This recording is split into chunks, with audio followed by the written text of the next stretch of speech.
What's going on, guys? Kimchi Cowboy. Welcome to the video. This is my Bcm 16-inch Recce Build.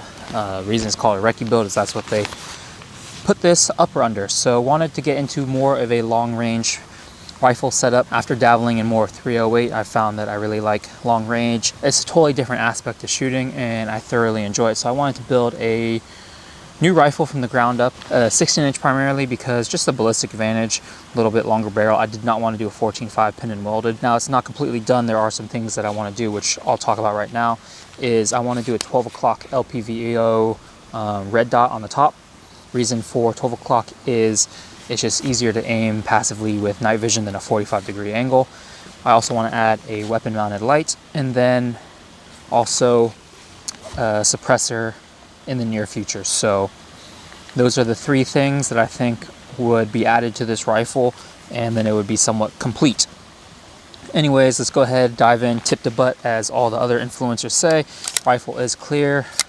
Don't think anyone would ever post a video if they had an ND. Maybe they would, I don't know. Anyways, tip to butt, let's go ahead, start right here. This is the CGS group muzzle brake, muzzle device.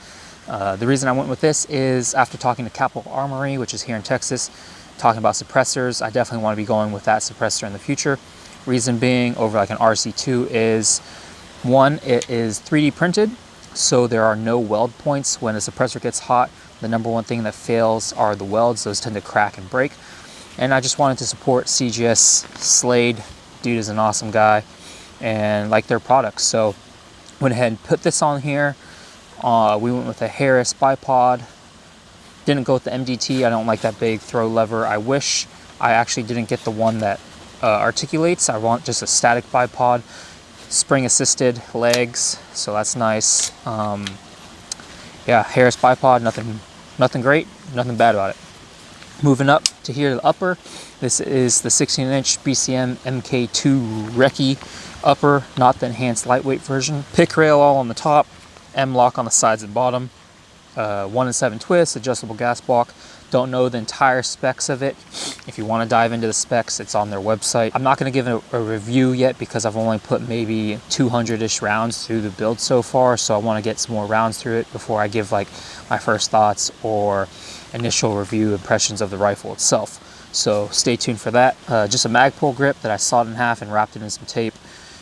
Was on the fence about putting it on, still on the fence if I want to keep it or not. So we'll see how that goes. On this side we have a quick release point if I want to decide to run a sling. Went with an arrow stripped lower, bought this off my buddy Aaron. Lowers, I think you can get Bcm, you can get whatever lower you want. I think they're pretty much all the same. They're all milled out basically the same. So went with the Bcm enhanced lower parts kit, although I did change some things out. I did not run the Bcm trigger. I went with a Geisley Stage 2 trigger. Stage 2 is more for precision shooting, so you have a little bit of take up and then that initial break.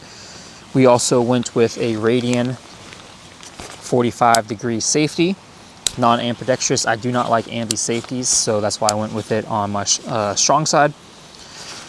Bcm grip, Bcm bulk carrier group. Now, something I might want to change out is mag release, just some little nitpicky things. Mag release button itself, and then I would also like to get the Radian bolt catch release. So those are some things I guess in the future if I want to change that out too. For charging handles, we have the Raptor SD from Radian. This is their ported one. The reason, once again, is if I run a suppressor, the ported one will help with gas mitigation, blowing it off to the sides rather than it all coming back straight into your face. I'm apologizing for squinting even more than usual because I am Asian. The sun is directly in my face. On the top we have a Vortex Eagle 1:8 LPVO with the Vortex LPVO mount. Reason when I went with a Vortex 1:8 is honestly they were doing a 50% sale. So instead of $500, this thing was $229 with the mount itself. I do plan to switch out the mount so I can run the red dot at the 12 o'clock position. Not sure which one, maybe Unity. There's also Reptilia. They make different mounts, so we'll be looking into that into the future as well. And then we also have just a bubble level on the optic itself as well. Moving to the back, we have the BCM Mod O stock and their buffer system in here. Just after looking on the BCM website, it seemed to fit the build the best, and honestly this stock is pretty nice. I do wish I might have to get a little cheek riser, but for what it is right now, the thing runs really well. There's no initial ping or doesn't seem to hit that hard. The recoil is very soft itself. For magazines, we are using 20 round metal aluminum Duramax mags. I also have PMags 10 round and 30 rounds, but I just love the aesthetic of this 20 round magazine. That is basically the build in a nutshell.